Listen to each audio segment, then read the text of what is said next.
मनोज जरांगे पाटील यांच्या उपोषणाचा आज मुंबईमध्ये 4था दिवस आहे आणि मुंबईतील सर्वच भागात पाहाल तिकडे मराठा आंदोलन हे दिसत आहे।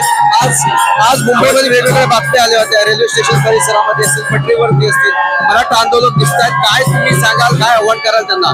सगळ्यांनी शांतता पाळायची, नियम पाळायचे हे मी आपल्या माध्यमातून आवाहन करतोय। आणि कुणीही चुकीचं काम करणार नाही, रेल्वे अडवणार नाही, रेल्वेचा डोळा देणार नाही, रस्ता अडवणार नाही, पोलिसांना त्रास देणार नाही, मीडियाच्या बांधवाला त्रास देणार नाही किंवा मुंबईकरांना सामान्य कुठलाही त्रास होऊ नये हा संदेश मनोज दादाचा आदेश घेऊन मी आलोय।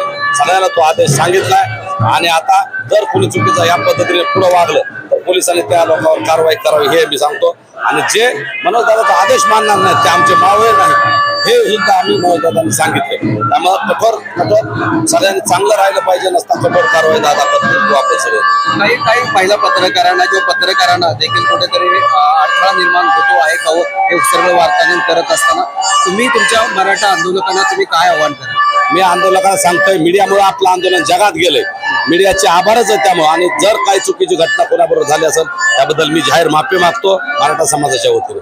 असं करू नये आपल्या बांधवांनी, मीडियातल्या भगिनी असतील, आपले भाऊ आहेत, त्यांनी अत्यंत चांगलं कव्हरेज महाराष्ट्रात, देशात, जगात दाखवून दिले या आंदोलनाचं, म्हणून त्यांना कुणी त्रास देऊ नये ही विनंती करतोय। आणि महिला भगिनी असतील, बाकी इतर रेल्वे स्टेशन आहे, रस्ते, तेही कुणी अडवू नयेत। आणि जर एवढं सांगून ऐकणार नसेल तर मनोज दादांनी सांगितले आणि मी सांगतोय, जर मनोज दादाचा आदेश कुणी मानणार नसेल तर तो आमचा मावळा नाही असं आम्ही सांगू आणि पोलिसांनी त्यांच्यावर कठोर कारवाई करावी। किती दिवस हे आंदोलन सुरू राहील मुंबईमध्ये? ते सरकारकडे आणि दादाचा विषय, माझा विषय नाही। आम्ही आंदोलक आहेत, पण सरकारने आणि त्यांचं समेट घडून आले, जर समाजाच्या मागण्या मान्य केल्या, मनोज दादांनी दिलेले आंदोलनाचे सगळे जर आश्वासनं पूर्ण झाले तर आंदोलन संपन, आता संपन।